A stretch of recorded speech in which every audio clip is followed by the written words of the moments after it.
घुमंतु जातियों को आज़ाद होने के लिए और 5 साल लगे। उन्होंने आज़ादी का जो सूरज था 31 अगस्त 1952 को देखा। जब भारत 15 अगस्त 1947 को आज़ाद हुआ था तो 16 अगस्त 1947 को कामगारों के राष्ट्रीय नेता अन्ना बोसाटी जी ने एक बड़ा मोर्चा खोल दिया था। यह आज़ादी झूठी है, देश की जनता भूखी है, ये उनका नारा था। तो इन घुमंतु जाति के लोगों ने 5 साल के देर बाद भी जो आज़ादी मिली वो एक अफवाह है। यह आज भी घुमंतु जातियों की दयनीय अवस्था से साबित होती है। अंग्रेजों ने 1871 को एक कानून बनाया जिस कानून के तहत घुमंतु जाति के लोगों पर गुनहगार का सिक्का लगा दिया। दीवार फिल्म में अमिताभ बच्चन के हाथों पर लिखा जाता है कि मेरा बाप चोर है, मगर इस घुमंतु जाति के सभी लोगों के सिर पर गुनहगार होने का सिक्का लगाया था। अंग्रेजों ने दुनिया में जिनका सिविलाइजेशन नहीं हुआ था, ऐसे जिप्सी प्रवृत्ति के लोग थे जिनका कोई भी मांसाहार करने का दिक्कत नहीं थी, वह समूहों में रहते थे, चोरी डकैती करते थे, जो कुत्ते और सुअरों जैसे बच्चे पैदा करते थे। तो यह लोग भारत में वही जिप्सी लोग हैं, ये समझकर गुनहगार लोग हैं। वास्तव में घुमंतु जाति के लोगों को घुमंतु बनाने में इस देश का तो वैसे मनु महाराज का भी कानून काम किया है। यही वो लोग हैं विदेशी आक्रमणकारी ब्राह्मणों के सामने झुके नहीं, जो झुके वो लोग ब्राह्मण धर्म के गुलाम बनकर रह गए। उन्होंने अपनी विरासत भुला दिया होगा, आदिवासी समुदाय जंगलों में चला गए, मगर यह घुमंतु जाति के लोगों ने गांव में उस समय तक क्षुद्रातिक्षुद्र जो लोग हैं, जो ब्राह्मण धर्म से समझौता न करते हुए अपनी भाषा सभ्यता को आज भी सुरक्षित रखा। आज़ादी के पहले 1857 के गदर में इन्हीं घुमंतु जाति के लोगों ने अंग्रेजों के साथ संघर्ष किया। इन समुदाय ने संयुक्त प्रांत, मध्य प्रांत, Berar, Bombay presidency, Madras presidency, Bengal presidency के अंतर्गत आने वाले सभी इलाकों में अंग्रेजों के विरुद्ध सशस्त्र विरोध किया। 1857 के दौरान तत्कालीन संयुक्त प्रांत, मध्य प्रांत, दिल्ली, मेरठ क्षेत्र में लोध, लोधा, लोधी, केवट, मल्लाह, खटीक, पासी, गौड़, गुर्जर समुदाय ने ब्रिटिश सत्ता के विरुद्ध भीषण सशस्त्र विद्रोह किया। जिन्होंने क्षमा याचना किया उन्हें अंग्रेजों ने बख्श दिया, मगर इन घुमंतु जाति के लोगों ने अंग्रेजों के सामने क्षमा याचना नहीं किया, इसलिए उन्हें गुनहगार घोषित कर दिया।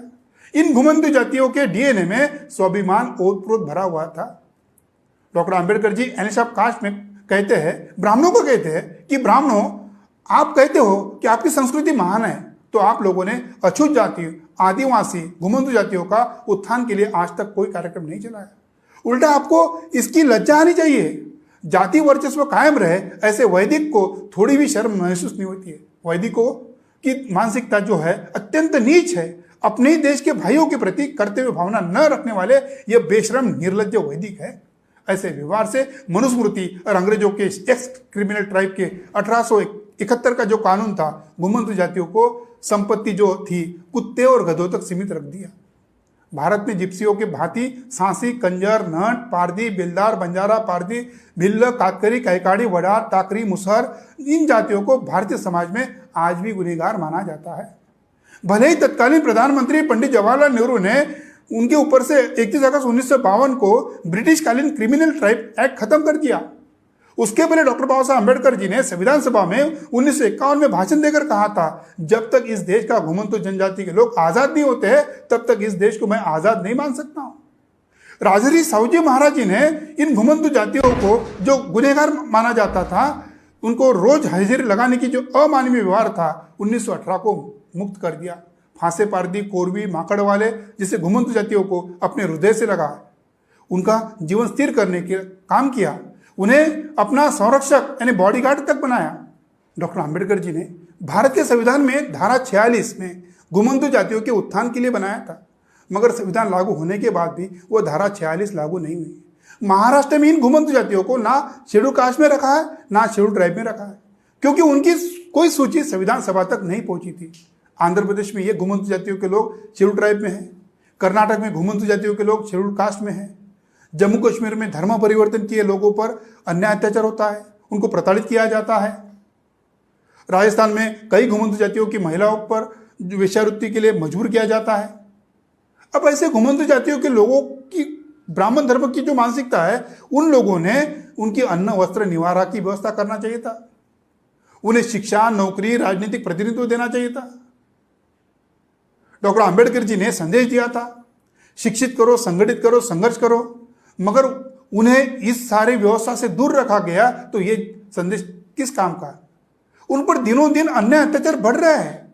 2019 में के रहीनपाड़ा गांव में इसी घुमंतु जाति के 5 नाथ जोगी लोगों पर चोर समझकर पीट पीट कर हत्या कर दिया। जम्मू कश्मीर में 2017 को इन घुमंतु जातियों को जो घर थे उनके तहस नहस कर दिया था। इन घुमंतु जातियों के बारे में 2008 में भारत की संसद में एक एप्रोप्रिएशन बिल पास हुआ था, जिसमें विमुक्त जातियों के हालात पर माननीय सांसदों ने कुछ तथ्यात्मक बातें रखी थी।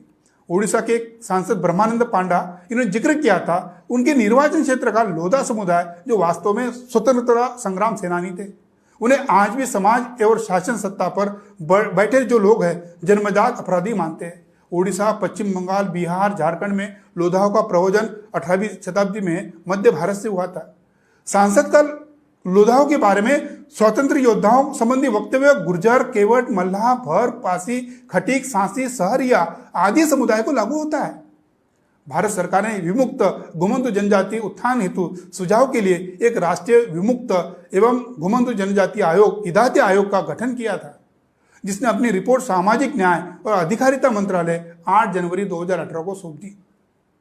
सामाजिक न्याय एवं अधिकारिता मंत्रालय ने आयोग की 20 सूत्री सिफारिशों पर संबंधित 22 मंत्रालय, आयोग, विषयों के विशेषज्ञ और समस्त राज्य सरकारों तथा नीति आयोग से राय मांगी। कर्मवीर की उपाधि से विभूषित आयोग के अध्यक्ष दादा इदाते और उनके संगठन के कार्यकर्ता आयोग की अपनी रिपोर्ट लागू करने के लिए प्रयास कर रहे हैं, मगर आज तक लागू नहीं हुई। केंद्र सरकार ने 2019 लोकसभा चुनाव के ध्यान रख के आर्थिक रूप से पिछड़े 8 लाख रुपए तक वार्षिक आय वाले सवर्णों को 10% आरक्षण आनन फानन में लागू कर दिया। उसके लिए ना कोई आयोग, ना कोई चर्चा, ना कोई मोर्चा, फिर भी आयोग लागू हो गया। जबकि मुश्किल से 1 लाख रुपए वार्षिक आय वाले 20 करोड़ उपयुक्त घुमंतु जातियों के लिए कोई किसी को फिक्र नहीं है, किसी राजनीतिक दलों को फिक्र नहीं है। सबसे बड़ी इसकी वजह यह है कि विशाल आबादी वाले समुदाय असंगठित रूप में रहता है, इसलिए प्रेशर ग्रुप के तौर पर काम नहीं कर पा रहे। इसलिए जब तक कोई सक्षम एवं प्रभावशाली राजनीतिक नेतृत्व विमुक्त और घुमंतु जनजातियों के उत्थान के लिए पूरी संवेदनशीलता से, जिम्मेदारी से नहीं निभाएगा, तब तक इन सर्वाधिक वंचित समुदाय को सामाजिक न्याय नहीं मिलेगा। इसके लिए घुमंतु जनजातियों ने सेग्रीगेशन में न रह के SC, ST, OBC और अल्पसंख्यक समुदाय के साथ खड़ा होकर एक आंदोलन करने की जरूरत है। यही डॉक्टर अंबेडकर के जयंती पर हमारा आशा और विश्वास है। आज के लिए इतना ही। दर्शकों के लिए धन्यवाद।